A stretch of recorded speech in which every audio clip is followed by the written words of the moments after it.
Russia Ukraine రణరంగంలో దాడులు మరింత భీకర రూపాన్ని దాల్చాయి.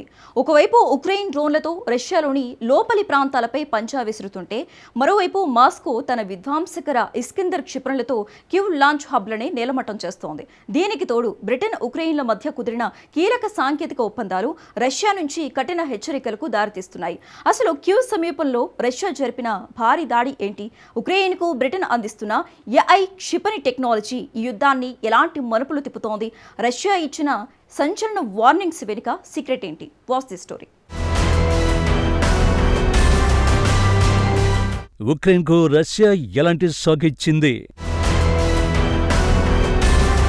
కీవ్కు ఎలాంటి టెక్ను బ్రిటన్ అందిస్తోంది? యూకేకు రష్యా వార్నింగ్స్ వెనుక సీక్రెట్ ఏంటి? ఉక్రెయిన్ డ్రోన్ పోరాటానికి మరో భారీ షాక్ తగిలింది. కీవ్ సమీపంలోని ఒక డ్రోన్ లాంచ్ హబ్ పై ఇస్కందర్ క్షిపణులతో దాడి చేసినట్లు రష్యా ప్రకటించింది. లాంగ్ రేంజ్ డ్రోన్లను తరలించే భారీ ట్రక్కులను నాశనం చేసినట్లు మాస్కో తెలిపింది. కీవ్ ప్రాంతంలోని బోరిస్పిల్ సమీపంలో ఈ దాడి జరిగినట్లు రష్యన్ రక్షణ మంత్రిత్వ శాఖ పేర్కొంది. డ్రోన్ లాంచర్లో అమర్చిన సుమారు 40 భారీ ట్రక్కులు ఈ దాడిలో ధ్వంసమైనట్టు వెల్లడించింది. సుదూర ప్రాంతాలకు వెళ్లే డ్రోన్ల రవాణా లాంచింగ్ కోసం ఉక్రెయిన్ ఈ ట్రక్కులను ఉపయోగిస్తోంది. ఉక్రెయిన్ డ్రోన్ దాడులను అడ్డుకోవడానికి లాంచ్ వ్యవస్థలపైనే రష్యా దృష్టి పెట్టింది.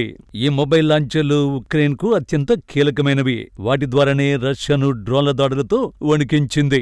డ్రోన్లు, లాంచింగ్ పరికరాలు, ఇతర వ్యవస్థలను ట్రక్కుల ద్వారా ఉక్రెయిన్ ఒక చోటు నుంచి మరో చోటుకు సులువుగా తరలించేది. అయితే ఉక్రెయిన్ కు ఉన్న ఈ మొబైల్ బలాన్ని దెబ్బతీయడమే లక్ష్యంగా రష్యా ప్లాన్ వేసింది.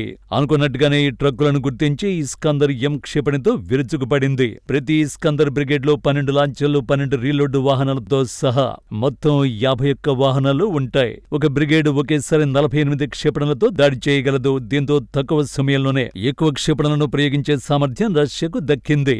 యుద్ధ నేపథ్యంలో ఇస్కందర్ క్షిపణి వ్యవస్థల ఉత్పత్తిని కూడా రష్యా వేగవంతం చేసింది. అయితే ఉక్రెయిన్ కూడా ఏమాత్రం వెనక్కి తగ్గడం లేదు. రష్యా భూభాగంలోకి ఉక్రెయిన్ డ్రోన్లు చొచ్చుకెడుతూనే ఉన్నాయి. తాజాగా జరిగిన దాడుల్లో రష్యాలోని దక్షిణ క్రాస్నోదార్ ప్రాంతంలో ప్రాణ నష్టం నమోదైంది. ఓ ప్రైవేటు పిల్లల కేంద్రంపై డ్రోన్ శిథిలాలు పడ్డాయి. ఈ ఘటనలో 3 చిన్నారులు మరణించగా మరికొందరు గాయపడ్డారు. రష్యా అధికారుల సమాచారం ప్రకారం ఒక 5 అంతస్తుల భవనం కూడా దెబ్బతింది. రాత్రికి రాత్రి ఉక్రెయిన్ తెంచిన వందలాది డ్రోన్లను తాము అడ్డుకున్నట్టు రష్యా రక్షణ శాఖ తెలిపింది. క్రిమియా, నల్ల సముద్రం, అజోవ్ సముద్ర జలాలు ఈ డ్రోన్లను అడ్డుకున్నట్లు వివరించింది. రష్యాలోని లోపలి ప్రాంతాలపై ఉక్రెయిన్ దాడులు చేస్తోంది. దీనికి సమాధానంగా రష్యా ఉక్రెయిన్ డ్రోన్ మౌలిక సదుపాయాలపై క్షిపణులతో అటాక్ చేస్తోంది. దీంతో యుద్ధరంగానికి సాధారణ ప్రజల జీవితాలకు నడుమ ఉన్న దూరం క్రమంగా చెరిగిపోతోంది. ఈ దాడులు తీవ్రమవుతున్న తరుణంలో బ్రిటన్ కీలక ప్రకటన చేసింది. కీవ్లో పర్యటించిన ప్రధాని యాండీ బోన్హామ్ కీలక వ్యాఖ్యలు చేశారు. రష్యా బెదిరించిన ఉక్రెయిన్ కు తమ మద్దతు ఆగదని బోన్హామ్ చెప్పారు. 2023లోనే ఉక్రెయిన్ కు లాంగ్ రేంజ్ వెపన్స్ అందించిన తొలి దేశంగా బ్రిటన్ నిలిచింది. ఉక్రెయిన్ సొంతంగా ఆయుధాలు తయారు చేసుకునేలా స్మార్ట్ షాడో మిసైల్ టెక్నాలజీని ఇస్తామని బ్రిటన్ ప్రధాని స్పష్టం చేశారు. అలాగే పొత్తు దేశాల సమావేశంలో ఇతర యూరోపియన్ నాయకులతో కలిసి బోన్హామ్ పాల్గొన్నారు. రష్యా క్షిపణులు, డ్రోన్ల నుంచి ఉక్రెయిన్కు మరింత రక్షణ అవసరం. కీవ్కు తమ మద్దతు కొనసాగుతుందని మిత్రదేశాలు స్పష్టమైన సంకేతం ఇచ్చాయి. అయితే బ్రిటన్ కీవ్ భాగస్వామ్యం ఇప్పుడు కేవలం ఒకవైపు సహాయానికే పరిమితం కావడం లేదు. ఉక్రెయిన్కు చెందిన Avengers AI basic battle field వ్యవస్థ కోసం లండన్ ఒప్పందాన్ని చేసుకుంది.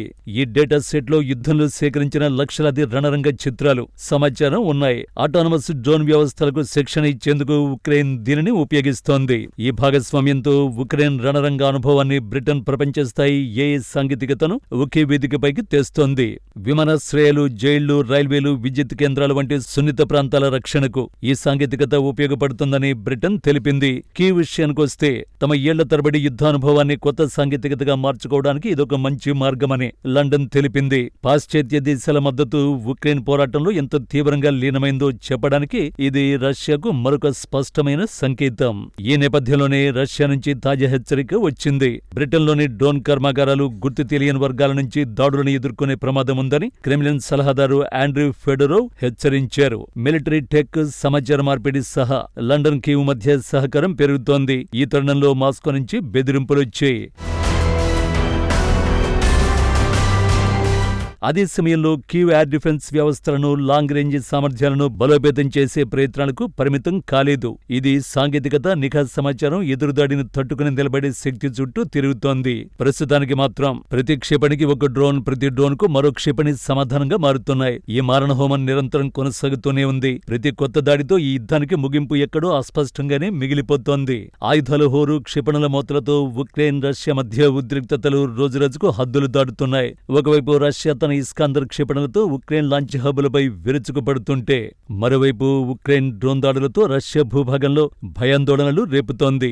దీనికి తోడు బ్రిటన్ అందించే ఏఐ సాంకేతికత, స్మార్ట్ షాడో క్షిపణి ఆయుధాల మద్దతు ఉక్రెయిన్ కు కొత్త బలాన్ని ఇస్తుంటే, మాస్కో ఇస్తున్న వార్నింగ్స్ యుద్ధాన్ని వరల్డ్ వార్ వైపు నెడుతున్నాయి. దాంతో ఈ ప్రాంతంలో శాంతి అన్న పదం క్రమంగా కనుమరుగవుతోంది. టెక్నాలజీ, మిలిటరీ పవర్, అంతర్జాతీయ మద్దతు పొందుతూ రెండు దేశాలు శత్రుత్వంలో పోటీ పడుతున్నాయి. వ్యూహాలు ప్రతి వ్యూహాల నడుమ రగులుతున్న ఈ యుద్ధం మున్ముందు ఇంకెన్ని మలుపులు తిరుగుతుందో, ఎలాంటి తీవ్ర పరిణామాలకు దారితీస్తుందో కాలమే నిర్ణయించాలి.